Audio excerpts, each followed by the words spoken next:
Hi, my name is David Jacobo, and I am the creator of CloudExaminer.com. In this video, I will guide you on the benefits of AWS certifications, which ones are available, and which ones you should take first. Then we will focus specifically on the AWS Developer Associate Exam and show how I will prepare to retake it. So a little bit about me. I've been a developer since 2005 with some experience on networks. In 2012, I was introduced to AWS, and in 2017, I passed my first AWS certification, and currently I have two. Also, you will find me on Udemy helping students with questions on courses such as the serverless framework and the EC2 masterclass. If you would like to subscribe to my blog, go to my website at cloudexaminer.com, and you can find it here if you go to the URL, and you can click on subscribe now to keep up with my latest blog content, and feel free to take a look as well.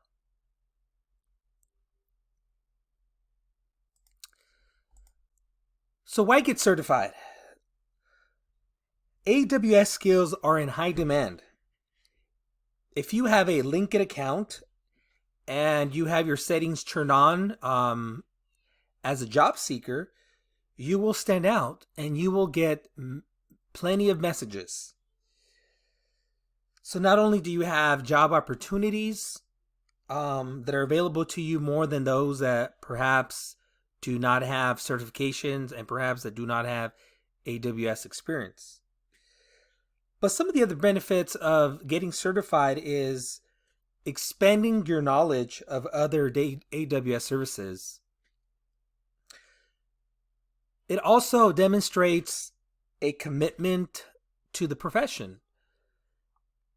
It also demonstrates your drive and willingness to learn. And as recruiters see that, they'll be able to see that you're a person that, has a commitment to stick with AWS. Not just with AWS, but just to stick with something and go from beginning to end. But remember, experience can sometimes speak louder than certifications. So remember to try to get as much experience as possible, whether that is on your personal time or whether it is doing side projects, on freelance websites, or even if you happen to get a job at a company doing AWS, get as much experience as possible. Okay, so which certifications are available and which certifications should I take first?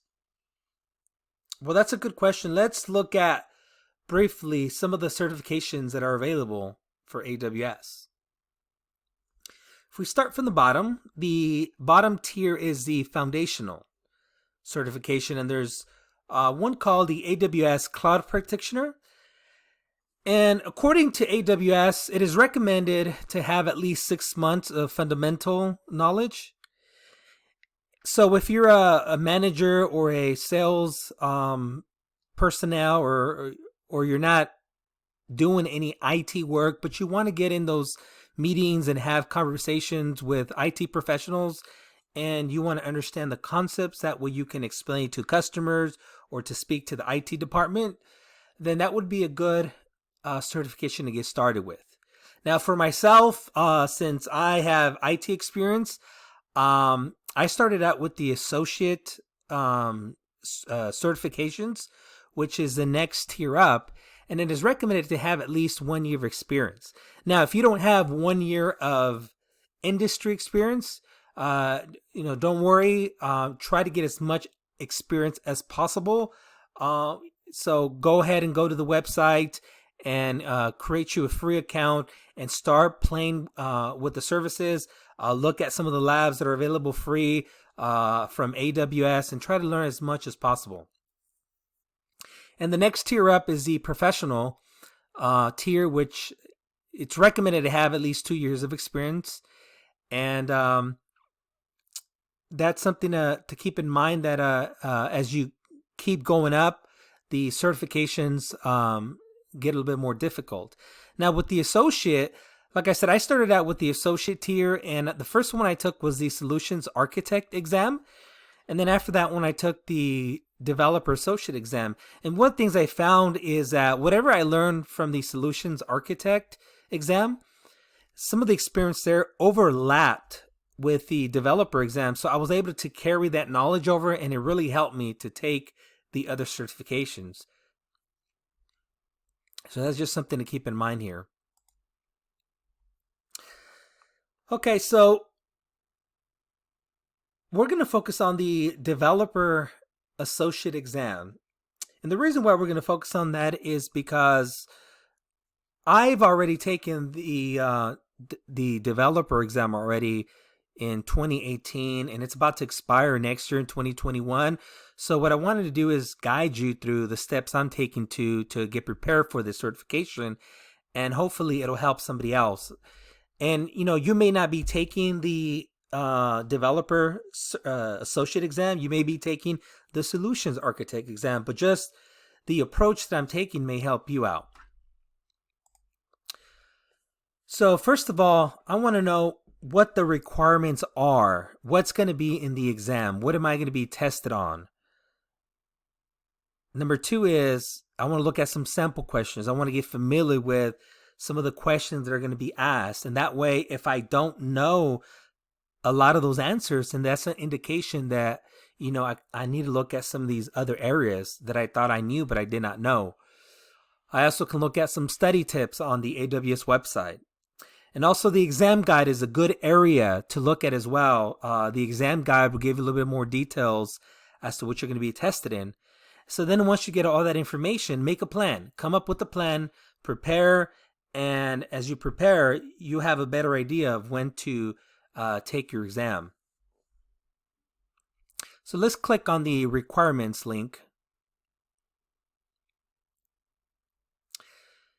And on this website, what we can find is the recommended knowledge and experience, and we can see some of the keywords here as the SDKs. Obviously, this is a developer exam, so you're going to see SDKs, AWS CLI, you'll see the CI/CD pipeline, proficiency writing code for serverless applications.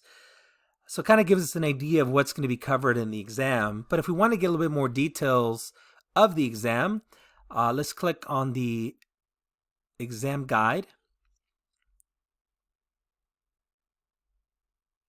So this section here was what was on the website. So if we scroll down, one of the areas we're going to be tested in is the deployment area, which consists of 22% of the questions in the exam. And if we scroll down here to this section, it gets more specific. We'll be tested in CI/CD pipelines. We have to know Elastic Beanstalk. We want to know how to deploy serverless applications. So just by looking at that, we kind of get an idea of what kind of areas we're going to be tested in. If we go back to the website and we click on sample questions, we can get an idea as to the knowledge that we must have and what kind of questions we may get on the test. It may not be exactly these questions, but they're going to have a similar style. And so if we look at the first one, it says a company is migrating a legacy application to Amazon EC2. The application uses a username and a password stored in the source code to connect to a MySQL database. The database will be migrated to an Amazon RDS for MySQL DB instance. As part of the migration, the company wants to implement a secure way to automatically rotate the database credentials. And one of the things to keep in mind here is there's keywords that stand out to me. And one of them is, here it says that the application uses a username and password stored in the source code. And that's a bad practice because we do not want to store passwords in source code. So we know that that is a bad practice. So that's why we're implementing a secure way to store passwords. But the keywords are rotate the database credentials, automatically rotate the database credentials. So that's one of the things that you want to keep in mind. And as you start looking at the keywords, then you'll be able to eliminate some of the options here and try to go with the best ones. So if we scroll down to the answer,